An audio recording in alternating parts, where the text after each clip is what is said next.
আসসালামু আলাইকুম।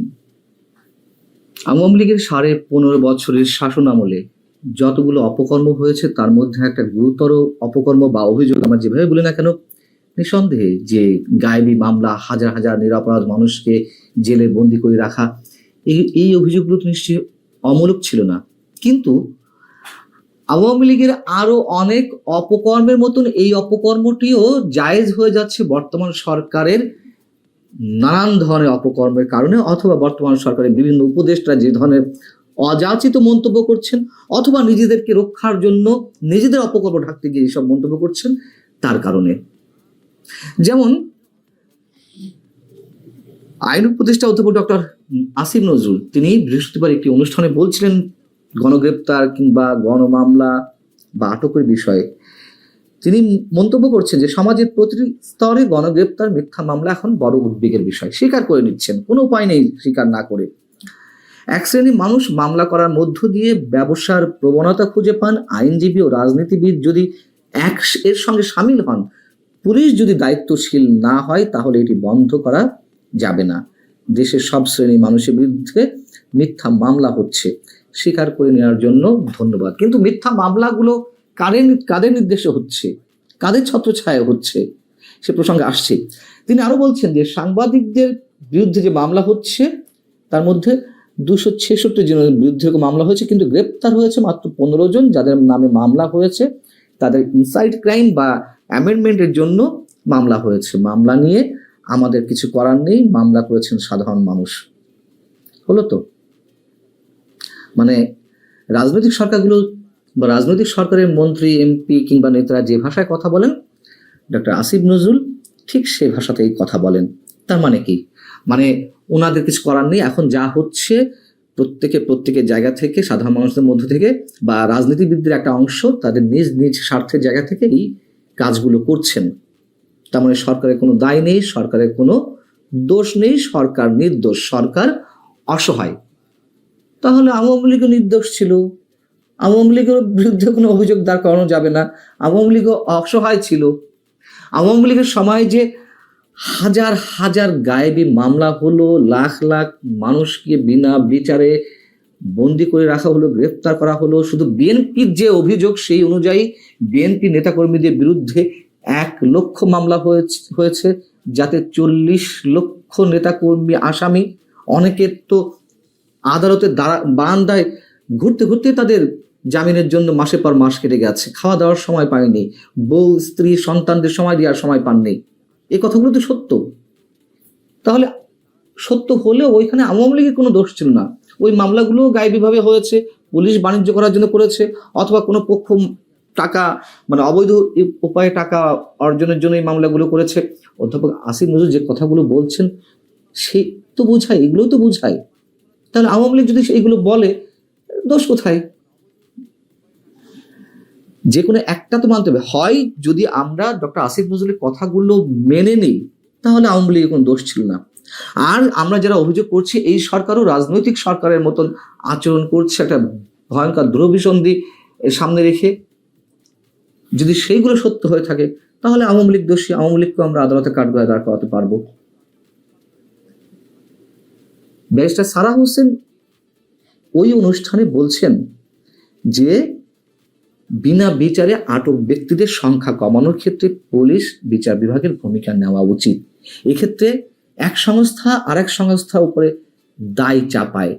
তিনি বলছেন যে পুলিশ বলে আমাদের কিছু করার নেই, তার মানে উপরে চাপ রয়েছে। আদালত জামিন দেয় না, পুলিশ আবার বলে আমরা কি করব। আবার আদালত বলছে যে তাদের উপরেও উপরের চাপ রয়েছে। এবং এই কথা চরমভাবে সত্য। নিম্ন আদালতের বিচারকেরা, এখন নিম্ন আদালতের বিচারক কেন, উচ্চ আদালতের বিচারকেরাও নানান ধরনের চাপের মুখে থাকেন। এটা প্রিয় হোক অপ্রিয় হোক সত্য কথা। আর নিম্ন আদালতের বিচারকরা যেহেতু নির্বাহী সরকারের আইন মন্ত্রণালয়ের অধীনে, তো তাদের উপর তো চাপ থাকেই। আমরা তো জানি যে কিভাবে রাজনৈতিক সরকারগুলোর সময় সংশ্লিষ্ট মন্ত্রণালয়ের মন্ত্রীর নির্দেশে, তাদের অর্ডারে জামিন কতটা হতো কতটা হতো না, সেই জায়গা থেকে কোনো ধরনের পরিবর্তন এসেছে? আওয়ামী লীগের সময় যে এই ধরনের কোর্টকে ক্যাঙ্গারু কোর্ট বলা হতো তো, সত্য কথা। এখনো কি তার বাইরে আসতে পেরেছে?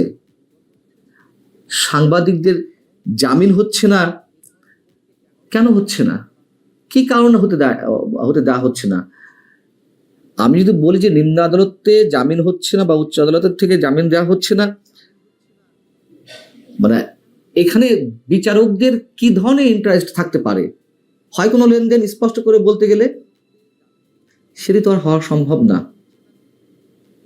তাহলে ব্যারিস্টার সারা হোসেন যে অভিযোগটি জানালেন সেটি সত্য কিনা যে উপরে চাপ রয়েছে?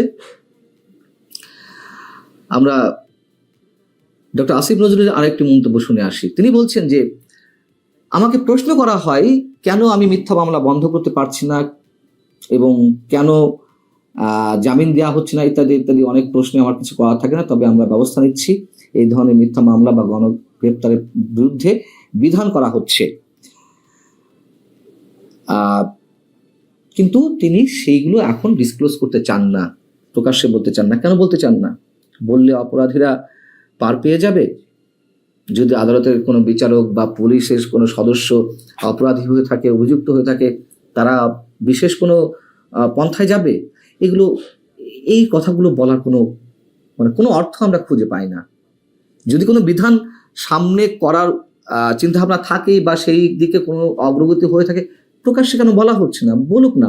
এগুলো যে আসলে করা হচ্ছে না, শুধুমাত্র কালক্ষেপণ করা হচ্ছে, রাজনৈতিক সরকারগুলোর মতন এই সরকারও একটা অভিসন্ধি রয়েছে, সেটি স্পষ্ট।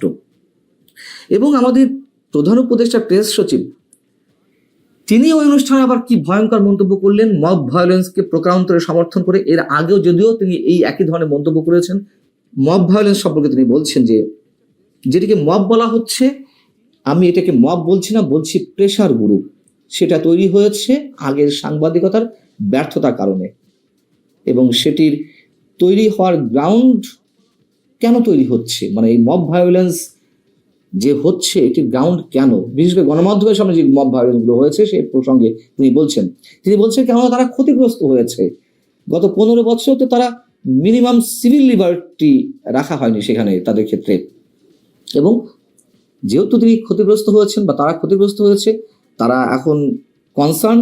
গত বছরের 28 জুলাই বাংলাদেশের শীর্ষ সাংবাদিকরা যে শেখ হাসিনাকে বলেছেন এদেরকে খুন করেন, পুলিশ কেন গুলি করছে না, কেউ কি বলেনি?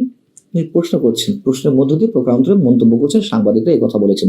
প্রথম কথা হচ্ছে তিনি মবকে জাস্টিফাই করার চেষ্টা করছেন। কি কারণে? এই যে মানুষগুলো গণমাধ্যমের সামনে মব ভায়োলেন্স তৈরি করেছিল, ডেইলি স্টার, প্রথম আলো, কালবেলা, তাদের বিরুদ্ধে এই মানুষগুলো তো অভিযোগ জানিয়েছিল যে তারা ভারতের দালালি নাকি করছে। এই জন্যই তাদেরকে উচিত শিক্ষা দিতে হবে।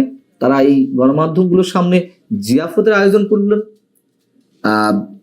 মাংস খাওয়া দাওয়া করলেন, রান্নাবান্না করলেন, এবং গরু জবাইয়ের মাধ্যমে যারা এই কাজগুলো করেছিলেন, যারা শফিকুল আলম একটা একটা করে দেখান তো তাদের মধ্যে গত সরকারের সময় কজন ক্ষতিগ্রস্ত হয়েছেন। আর তারা তো প্রকাশ্যে ঘোষণা দিয়েছে ভারতের দালালির জন্য তারা এই কাজগুলো করছে, যাতে এই গণমাধ্যমগুলো ভারতের দালালি না করে।